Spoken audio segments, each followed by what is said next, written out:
로마서 13장 1절 말씀부터 3절 말씀까지 같이 봉독하도록 하십시다. 각 사람은 위에 있는 권세들에게 굴복하라. 권세는 하나님께로 나지 않음이 없나니 모든 권세는 다 하나님의 정하신 바라. 그러므로 권세를 거스리는 자는 하나님의 명을 거스림이니 거스리는 자들은 심판을 자취하리라. 관원들은 선한 일에 대하여 두려움이 되지 않고 악한 일에 대하여 되나니 내가 권세를 두려워하지 아니하려느냐. 선을 행하라. 그리하면 그에게 칭찬을 받으리라. 아멘. 로마서 13장 1절부터 7절까지 말씀은 이제 세상의 권세라 그러면 뭐 나라를 다스리는 것부터 시작해서 여러 가지 그런 조직들 또 뭐라 그래야 됩니까? 그 체계들이 있죠. 그 체계에 대한 우리 성도들의 자세를 교훈을 하시는 말씀입니다. 실제로 우리가 생활하면서 세상의 어떤 그 정권이라든지 뭐 여러 가지 그런 나라를 다스리고 또 좁게는 지역을 다스리는 그런 일들이 있는데 거기에 대한 우리의 자세를 교훈을 하시는 겁니다. 여기 1절, 2절에 이제 결론부터 먼저 말씀을 하셨는데 각 사람은 위에 있는 권세들에게 굴복하라. 권세는 하나님께로 나지 않음이 없나니 모든 권세는 다 하나님의 정하신 바라. 그러니까 하나님께서 세우신 권세라는 겁니다. 그래서 굴복하라. 이 굴복하라는 단어는 복종한다, 순종한다 그런 뜻입니다. 그러니까 나라를 다스리는 그런 왕이라든지 정권이라든지 그런 권세에 대해서 우리가 순종하도록 명령을 하셨습니다. 그 이유를 권세가 하나님께로 나지 않음이 없다. 모든 권세는 다 하나님의 정하신 바다. 그러니까 하나님께서 왕도 세우고 뭐 대통령도 세우고 또 뭐 지역의 여러 가지 그런 다스리는 사람들을 세우셨기 때문에 굴복하라는 겁니다. 어느 정도 굴복해야 되느냐 하면 2절에 보면 권세를 거스리는 자는 하나님의 명을 거스림이니 거스리는 자들은 심판을 자취하리라. 세상 권세지만 왕이나 뭐 대통령이나 주지사나 이런 권세들이 사람들이 뽑은 것 같고 그렇지만 그 하나님께서 세우신 것이기 때문에 지켜야 되고 만약에 그런 권세를 거스리고 불순종하는 자는 하나님의 명을 거스리는 거다. 굉장히 우리 엄청난 의미를 지금 말씀을 하시는데 그러면 뭐 좋은 대통령도 있고 뭐 대통령이나 뭐 요즘 같으면 뭐 이제 백성들의 어떤 그런 견제를 받으니까 그런 좀 덜하긴 하지만 옛날 같으면 왕 같은 경우에 뭐 참 좋은 왕도 있었지만 엉터리 없는 그런 왕들도 많이 있었죠.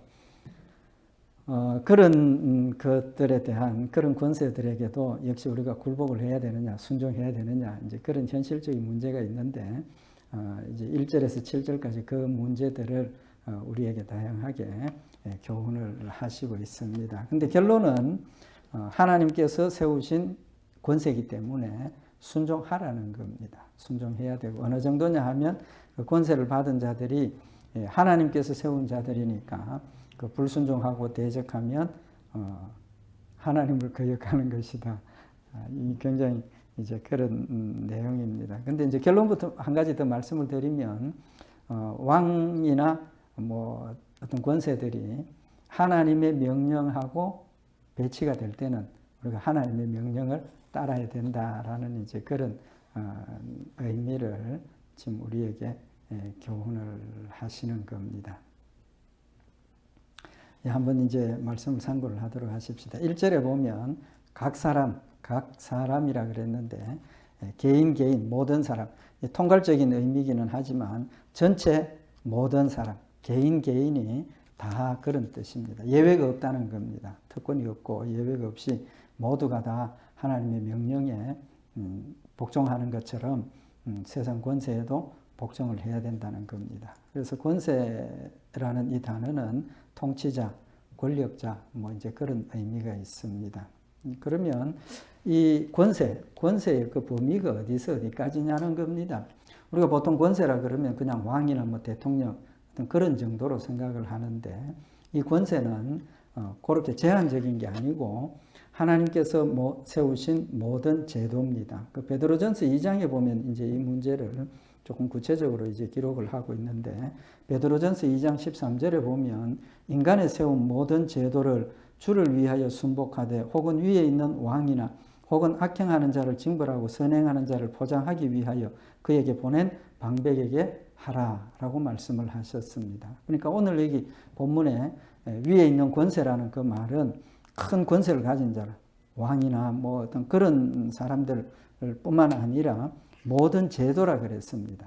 근데 이 제도라는 단어의 헬라 원어의 의미가 뭐냐 하면 피조물, 창조물 그런 뜻입니다. 그러니까 그렇게 보면 인간의 세운 모든 피조물, 그럼 우리 사람을 의미할 수 있는 거죠. 그러니까 모든 사람에게 순종하라 그런 뜻입니다. 근데 왜 제도라고 번역을 했느냐 하면 성경학자들이 이제 이걸 해석을 하면서 모든 사람에게 순종한다 이렇게 하면 우리가 경외하고 순종해야 될 사람이 누굽니까? 하나님 한 분밖에 없습니다. 없는데 사람을 순종해야 된다라고 이제 해석을 하니까 문제가 되는 거죠. 앞뒤가 안 맞고. 근데 이제 이 본문 말씀을 뒤에 있는 조건을 생각을 안 하면 그 문제가 되는 겁니다. 근데 베드로전서 2장 13절에 우리가 순종해야 되는 게 그 조건을 지금 이야기를 하고 있습니다. 그 조건이 뭐냐 하면 인간의 세운 모든 제도를 주를 위하여 순복하되 그렇게 되어 있습니다. 그러니까 하나님께서 세우신 제도, 하나님께서 세우신 그런 지도자들, 높은 데서는 왕으로부터 시작해서 어떤 조직들, 뭐 많은 세상의 조직들도 있죠. 교회도 그렇고 뭐 어떤 그런 조직화된 그런 내용에서 그 조직의 지도자들을 순종하라는 겁니다. 순종하고 순종해야 되는 이유가 주를 위하여 순종하라는 겁니다. 주를 위해서. 그러니까 그 명령이나 그 조직의 어떤 그 법이나 이런 것들이 누구를 위한 거냐는 겁니다. 왕을 위한 것도 아니고 또 나를 위한 것도 아니고 백성들을 위한 것도 아니고 누구를 위해서? 주를 위해서 순복하는 겁니다. 그래서 하나님의 법에 맞고 또 하나님의 뜻에 맞을 때 우리가 순종을 해야 되고 그러니까 왕도 하나님께서 세우신 법대로 하나님께서 세우신 사명대로 잘 다스리면 우리가 열심히 순종하고 따라가야 되지만 그것이 좀 잘못되었을 때는 또 다른 의미도 있다는 겁니다. 이제 그 다음에 이제 조금 더 말씀을 상고를 하도록 하고 그래서 하나님께서 왕을 세우신 또 지도자들을 세우신 목적이 뭐냐 하면 우리가 앞에서 계속 상고를 했지만 하나님이 원하시는 것은 이 모든 피조물들이 질서 안에서 싸우지 않고 또 남의 걸 괴롭히지 않고 피해보지 않고 평안하게 살기를 원하시는 거죠. 평안을 원하시는 겁니다. 그런 관점에서 보면 하나님께서 왕을 세우시고 또 어떤 조직의 지도자들을 세우고 법을 만들고 하는 그 이유가 서로가 피해를 주지 않고 고통 주지 않고 싸우고 다투지 않기 위해서 하는 거죠. 이제 그런 범위 안에서 우리가 순종하고 따르라는 이제 그런 의미를 가지게 되는 겁니다. 그래서 베드로전서 2장 14절에 보면 혹은 악행하는 자를 징벌하고 선행하는 자를 포장하기 위하여 그의 보낸 방백에게 하라. 그러니까 그 왕이나 지도자들을 세운 목적이 악을 징벌하고 선을 상주고 칭찬하고 권장하기 위해 질서를 지킨다는 거죠. 서로 피해주지 않고 싸우지 않고 남의 것 해치지 않고 이제 그런 일입니다. 그래서 3절에 오늘 로마서 13장 3절에 보면 관원들은 선한 일에 대하여 두려움이 되지 않고 악한 일에 대하여 되나니 여기 분명히 관원들을 세우신 목적이 선악을 분별하고 모든 사람들이 선을 행하면서 착하고 질서 있게 평안하게 평화롭게 살기를 원하시는 목적을 명백하게 밝히신 겁니다. 그래서 그런 목적에 맞는 왕도 그런 목적에 맞게 다스려야 되고 또 지도자들이 또 조직의 어떤 그 지도자들도 그 조직의 평안과 화평과 질서를 유지하기 위한 그 목적이 우선이라는 겁니다. 그거 있어야 되고 이제 그 자체가 평안하고 질서를 지키는 그 자체가 누구의 뜻입니까? 하나님의 뜻이라는 거죠. 그래서 하나님께서 천지를 창조하시고 보시기에 심히 좋았더라 하신 이유가 하나님께서 만드신 질서대로 또 하나님 그 순간에 다스리시는 질서대로 모든 것들이 움직여졌다는 겁니다. 그러니까 보시기에 심히 좋았더라 라는 이야기를 하게 되는 거죠. 그래서 그런 하나님의 목적에 맞게 다스려지고 또 진행이 되고 일이 되어야 된다는 사실을 우리에게 교훈을 하시는 겁니다. 그래서 주를 위하여 목적이 하나님의 영광과 하나님의 뜻을 위한 이제 그런 것이 되어야 된다는 겁니다. 이제 그 내용이 이제 로마서 13장 1절에서 7절까지 이제 좀 구체적으로 이제 설명이 되는 겁니다. 그래서 우리가 왕이나 조직의 어떤 지도자들을 순종해야 되는 이유는 오늘 여기 본문에 보면 권세는 하나님께로 나지 않음이 없나니 모든 권세는 다 하나님의 정하신 바라.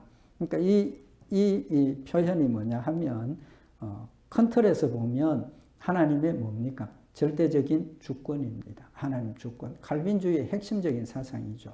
하나님 주권 사상입니다. 그래서 하나님께서 왕을 세우시는 것뿐만 아니라 성경에 보면 심지어 참새 한 마리가 떨어져서 팔리는 것까지도 하나님이 뭐 하신다는 겁니까? 다스리시고 주관하신다는 거죠. 이제 그런 관점에서 보면 이 세상에 되어지는 모든 일들을 하나님께서 한 가지도 간섭 안 하는 게 없다는 겁니다. 다스리고 계신다는 거죠. 이제 그런 관점에서 보면 권세부터 시작해서 모든 일들을 우리는 하나님의 뜻 안에서 순종해야 한다는 결론이 나진다는 거죠. 그래서 권세가 하나님께로 나지 않음이 없나니 모든 권세는 다 하나님의 정하신 바라. 그럼 이제 조금 문제가 생기죠. 무슨 문제가 생깁니까? 하나님 왕을 세우실 때 정말 그 백성을 위하고 다스리는 좋은 사람을 왕으로 세우시면 좋겠는데 역사상 좋은 왕보다는 어떤 왕이 더 많습니까? 악한 왕이 더 많죠. 악한 왕이 더 많습니다. 그럼 그걸 어떻게 해석을 해야 되느냐는 거죠. 그거는 하나님의 그 섭리나 다스림이 사람에게 책임을 부여하셨다는 겁니다. 선악을 선택하는 것은 나한테 개개인에게 맡겨주셨다는 거죠. 우리가 하나님의 말씀을 듣고 순종하는 내 책임입니다. 각자의 책임입니다. 왕도 마찬가지죠. 왕으로 세워주셨을 때 그 왕이 정말 정직하고 바르게 뭐 하나님 믿지 않더라도 하나님을 몰랐다 하더라도 양심을 따라서 백성을 위해서 또 자기의 어떤 책임을 위해서 열심히 잘 다스렸으면 하나님이 기뻐하시는 것이고 또 그렇지 않으면 하나님이 즐거워하시지 않죠. 또 징계도 하시고 어떤 그런 일들을 하셨을 거고 하셨다라고 우리가 생각을 하는 거죠. 중요한 것은 악한 왕도 하나님이 세우셨고 악한 왕이 악하게 다스렸을 때는 하나님이 그냥 버려두셨습니까? 아니죠. 백성들을 위해서 어느 정도까지는 하나님께서 역사를 하셨다는 겁니다. 역사를 하셨다는 거죠. 이제 대표적인 예가 우리가 성경에 보면 바로왕. 하나님께서 모세에게 바로에게 가서 이제 이스라엘 백성들을 구해내라라고 하실 때 모세에게 미리 말씀을 하시죠. 바로가 완악해서 너 말 안 들을 거다. 이제 그러면서 바로의 마음이 완강하게 되는 것은 하나님의 표징을 나타내기 위해서 그들에게도 보이고 주변에 있는 나라 백성들에게도 보이기 위한 목적이 있다라고 말씀을 하셨거든요. 출애굽기 10장 1절에 보면 여호와께서 모세에게 이르시되 바로에게로 들어가라. 내가 그의 마음과 그 신하들의 마음을 완강케 하면 나의 표징을 그들 중에 보이기 위함이라.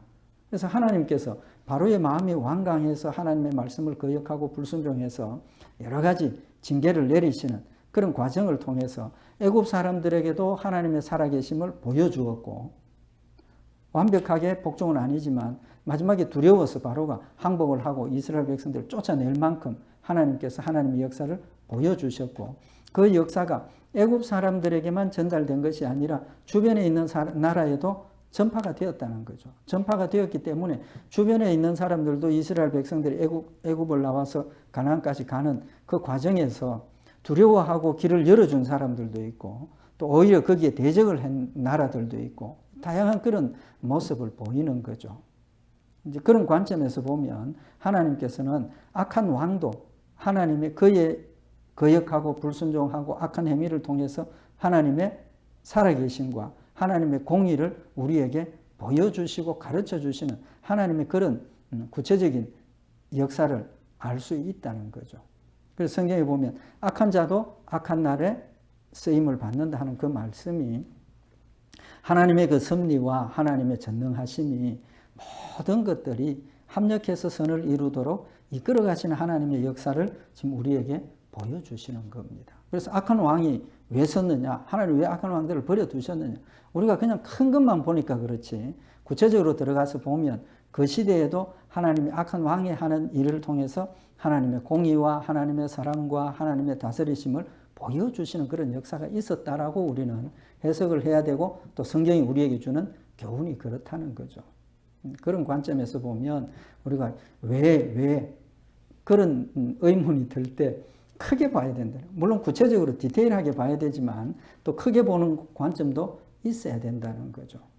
근데 이제 여기 출애굽기에 나타나는 말씀을 보면 우리가 좀 오해할 수 있는 또 이해가 잘 안 되는 그런 표현들이 있는데 출애굽기 10장 1절에 보면 모세에게 하신 말씀이 내가 그의 마음과 그 신하들의 마음을 완강케 함은 완강케 한다라고 말씀을 하셨습니다. 또 출애굽기 3장 20절에 보면 내가 내 손을 들어 애굽 중에 여러 가지 이적으로 그 나라를 친 후에야 그가 너희를 보내리라. 내가 바로의 마음을 강팍케 하고 나의 표징과 나의 이적을 애굽 땅에 많이 행하리라마는 여기서도 바로의 마음을 강팍케 하고 해서 하나님께서 바로의 마음을 또 이스라엘 애굽 사람의 그 신하들의 마음을 강팍하게 하시는 것처럼 표현이 되어 있는데 맞습니까? 틀립니까? 만약에 하나님께서 바로의 마음을 강팍하게 만들었다면 불순종한 책임이 누구에게 있습니까? 하나님께 있죠. 하나님이 그의 마음을 강팍하게 만들어서 불순종했으니까 하나님께 책임이 있는 겁니다. 개인에겐 책임이 없는 겁니다. 그럼 이 문제를 우리가 어떻게 해석을 해야 되느냐 하면 정확하게 우리가 알아야 될 게 뭐냐 하면 바로의 마음이 완강케 한다는 것은 하나님의 역사를 통해서 그의 마음이 더 완악해졌다 그런 말입니다. 그러니까 하나님이 징계하시고 꾸중하시고 손해를 입혔을 때 항복하고 하나님 잘못했습니다 회개하고 순종하면 용서하시죠. 근데 악한 마음이 더 생기는 겁니다. 우리가 살면서 그런 때도 있죠. 뭐 이렇게 내가 잘못해서 뭐 딱 지적을 받으면 내가 그래 내가 잘못됐다 이렇게 끝나면 되는데 괜히 대적하고 뭐 싸우고 아니라 이제 이런 마음들이 생기는 거죠. 그러니까 그게 왜 그러냐는 겁니다. 만약에 바로가 착한 사람, 선한 마음을 가지고 순종하고 백성들을 위해서 잘 다스리는 왕인데 하나님께서 그의 마음을 악하게 해서 대적하게 했다면 진짜 그건 책임이 하나님께 있는 거죠. 근데 바로의 마음, 근본 마음이 어떻습니까? 악하다는 거죠. 악하다는 겁니다. 우리 사람들도 마찬가지입니다. 우리가 하나님의 말씀을 듣고 믿고 또 우리가 하나님의 자녀가 된 후에도 우리의 마음속에는 아직까지 뭐가 남아 있습니까? 악한 마음이 남아 있다는 거죠. 그렇기 때문에 지금도 우리가 하나님의 말씀을 거역하고 불순종하는 일이 우리 삶 가운데 많이 생기는 겁니다. 그런 관점에서 보면 바로의 마음이 원래부터 뭡니까? 악한 사람이라는 거죠. 그래서 로마서 1장 24절에 보면 그러므로 하나님께서 저희를 마음의 정욕대로 더러움에 내어버려 두사 저희 몸을 서로 욕되게 하셨으니 이를 인하여 하나님께서 저희를 부끄러운 욕심에 내어버려 두셨으니 하나님께서 그냥 버려 두시는 겁니다. 그들의 욕심 가운데 사는 것, 그들이 정욕으로 살고 뭐 하나님의 말씀을 대적하고 육신의 욕심을 따라 사는 그런 것들을 하나님 그냥 버려 두신다는 겁니다. 왜? 택한 백성이 아니기 때문에. 근데 로마서 3장 9절에 보면 우리 인간의 본질적인 모습을 설명을 했는데 그러면 어떠하뇨? 우리는 나으뇨? 결코 아니라 유대인이나 헬라인이나 다 죄 아래에 있다고 우리가 이미 선언하였느니라. 기록한 바 의인은 없나니 하나도 없으며 깨닫는 자도 없고 하나님을 찾는 자도 없고 다 치우쳐 한 가지로 무익하게 되고 선을 행하는 자는 없나니 하나도 없도다. 우리가 예수 믿기 전에는 하나님 택한 사람으로서 택함 받았지만 예수를 영접하고 우리가 변화되기 전까지는 누구도 다 똑같이 치우쳐서 선을 행하는 것보다는 악을 행하게 되어 있다는 거죠. 그런 관점에서 보면 바로도 근본적으로 악한 사람이라. 육신의 욕심을 따라 살고 세상의 정욕을 따라 사는 그런 사람이라는 거죠. 이제 그걸 대표적으로 이제 우리가 깨달을 수 있는 게 뭐냐 하면 바로가 이제 이스라엘 백성들을 내어 보내고 난 뒤에 후회하고 바로 따라가죠. 이스라엘 백성들을 바로 추격합니다. 이유가 뭡니까? 이유가 그들을 보내고 나니까 그들이 있던 빈자리가 깨달아지는 겁니다. 그들이 이스라엘 백성들이 애굽에 있을 때는 종살이를 했지 않습니까? 종으로 부리던 자들이 다 나가니까 그 종이 했던 일들을 누가 해야 됩니까? 자신들이 해야 되니까 당장 이거 그러니까 결국은 자기 육신이 편하고 자기들의 어떤 그런 유익을 위한 욕심 때문에 또 쫓아가가지고 잡아오려고 또 쫓아가는 겁니다. 그러니까 결론은 바로뿐만 아니라 애굽의 모든 사람들이 육신의 욕심대로 자신들이 편하고 자신의 유익과 자신의 어떤 마음이 원하고 육신이 원하는 대로 사는 모습을 보여주고 있다는 거죠. 그래서 바로가 하나님의 말씀을 거역하고 대적했던 그 이유는 원래가 악한 사람이었고 욕심대로 살았던 사람인데 하나님이 징계하시니까 마음이 더 완강해지는 겁니다. 완강해져. 근데 이제 시간이 되면 또 그 하나님께서 바로에게 내리신 그 재앙들 우리가 상고를 하겠는데 그걸 이렇게 구체적으로 보면 바로가 계속 하나님하고 뭘 합니까? 주고받고 그 장사할 때 이렇게 뭐 이렇게 갑자기 표현이 생겨 딜하는 거죠. 한국말 표현 흥정을 하는 거예요. 흥정 그렇지. 이 바로가 보면 하나님이 보내라. 처음부터 끝나서 하나님 보내겠습니다 하면 되는데 처음에 뭐 어떻게 합니까? 안 돼. 하나님이 누구냐? 나 모른다. 그리고 또 재앙이 내리니까 그래 그러면 너희들 갈 사람 남자만 가라. 장정만 가라. 뭐 계속 흥정하는 겁니다. 흥정. 그게 곧 흥정이 곧 하나님께 사실은 대항하는 거죠. 주기 싫어요. 보내기 싫다는 거예요. 뭐 자신의 욕심을 끝까지 지키려고 하는 그런 모습을 보여주고 있는 거죠.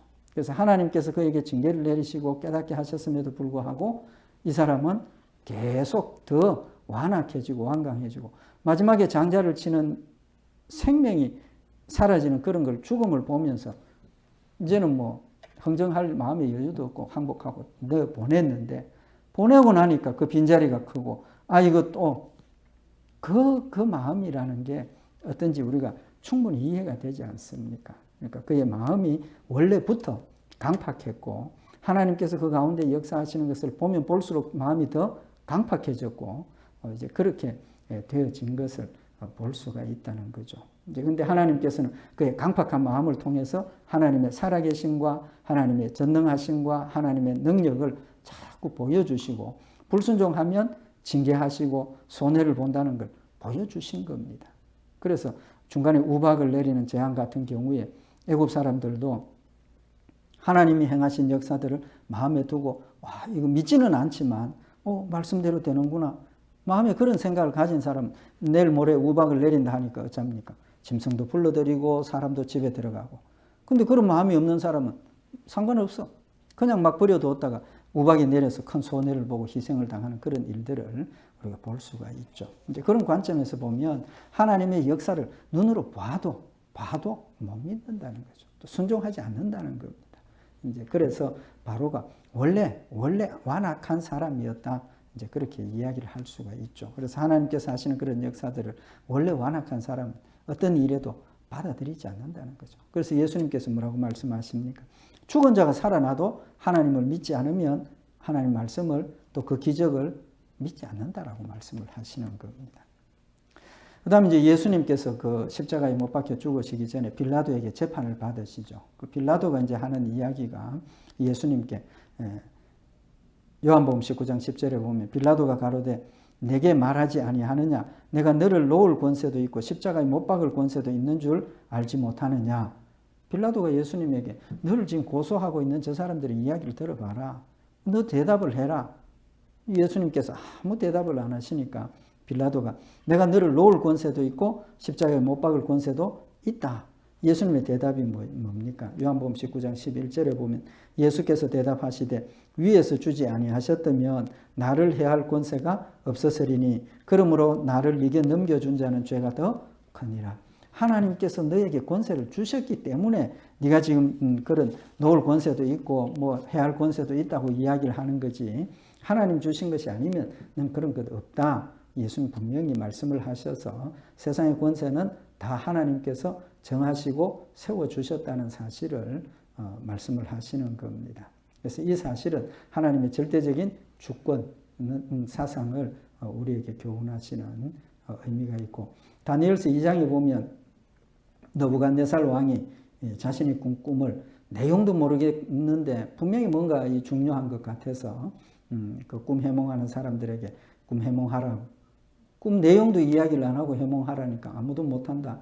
이제 느부갓네살이 다 죽여라. 이제 그때 다니엘이 세 친구와 함께 하나님 앞에 엎드려서 기도하고 이제 그 내용을 알게 되는데, 다니엘이 하나님 앞에 기도하고 그 뜻을 깨달았을 때 다니엘서 2장 20절에 보면 다니엘이 말하여 가로되 영원 무궁히 하나님의 이름을 찬송할 것은 지혜와 권능이 그에게 있음이로다. 그는 때와 기한을 변하시며 왕들을 폐하시고 왕들을 세우시며 지혜자에게 지혜를 주시고 지식자에게 총명을 주시는도다. 하나님의 절대적인 주권, 심지어 지혜를 주시고 또 뭐 총명을 주시는 그런 모든 일들이 하나님의 역사라는 사실을 고백을 하면서 왕을 세우고 왕을 폐하시는 그런 일들 하나님께서 하신다는 사실을 이야기를 했고, 다니엘서에 보면 느부갓네살 왕, 그 다음에 그 뒤에 이제 왕들 쭉 설 때도 하나님께서 왕을 세우시고 또 내려오게도 하시고 다시 회복해도 하시고 이제 하나님께서 하시는 역사들을 명백하게 이제 우리에게 보여주신 거죠. 이제 그렇게 보면 왕뿐만 아니라 모든 질서는 하나님께서 세우신 것이라는 결론을 우리가 내릴 수가 있고, 거기에 복종하고 따르는 것이 우리의 책임이고 의무라는 사실을 말씀을 하시면서 2절에 그러므로 권세를 거스리는 자는 하나님의 명을 거스림이니 거스리는 자들은 심판을 자취하리라. 그래서 질서를 위해서 하나님께서 세우신 질서와 평안 또 화목 화평을 위해서는 순종해야 한다는 사실을 하나님의 명령이라고 생각을 하고 순종을 해야 한다는 것을 우리에게 교훈을 하고 있는 겁니다. 그러면 모든 명령을 우리가 순종을 해야 되느냐는 겁니다. 심지어 하나님의 명령을 불순종하면 심판을 자취한다. 자취한다는 건 스스로 초래한다는 겁니다. 자기에게 책임이 있다는 겁니다. 그런 문제를 우리가 어떻게 해석을 해야 되느냐 하는 겁니다. 이제 사도행전 5장 29절에 보면 베드로와 사도들이 대답하여 가로되 사람보다 하나님을 순종하는 것이 마땅하니라. 사도들을 붙잡아 놓고 너 다시는 예수 전하지 말고 이제 조용히 해라. 안 그러면 너희들 죽는다라고까지 위협을 받았을 때 사도들의 대답이 베드로와 사도들의 대답이 사람보다 하나님을 순종하는 것이 마땅하다.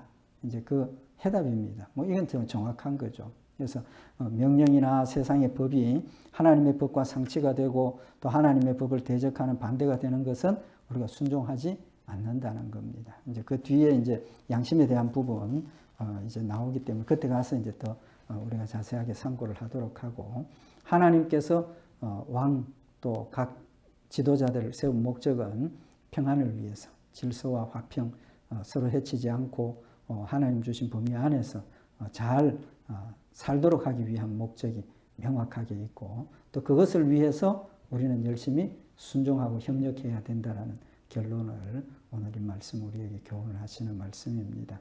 우리가 세상의 질서, 법, 세운 법 우리가 열심히 지키고 또 그런 일들을 통해서 하나님이 우리를 다스리심을 우리도 증거하고 또 그걸 통해서 평안과 사랑과 화목, 화평을 이루는 일에 우리가 열심히 노력하는 우리 성도들이 되시기를 바랍니다. 우리 기도드리십시다. 사랑의 하나님 아버지, 세상의 질서를 세우심은 하나님이 세우신 평안과 또 화목과 화평을 위한 것임을 다시 한번 마음에 새기는 저희들 되게 하시고, 하나님 세우신 질서와 평안을 지키기 위해서 또 우리가 양보할 것은 양보를 하고 또 행하여야 할 것은 열심히 행하여서 하나님이 주신 평강과 기쁨이 온 누리에 충만한 일들을 이루는 복된 성도들이 되도록 주님 지켜 인도하여 주시옵소서. 늘 함께 하실 줄 믿고 감사드리오며 우리 주 예수 그리스도의 이름으로 기도드리옵나이다. 아멘.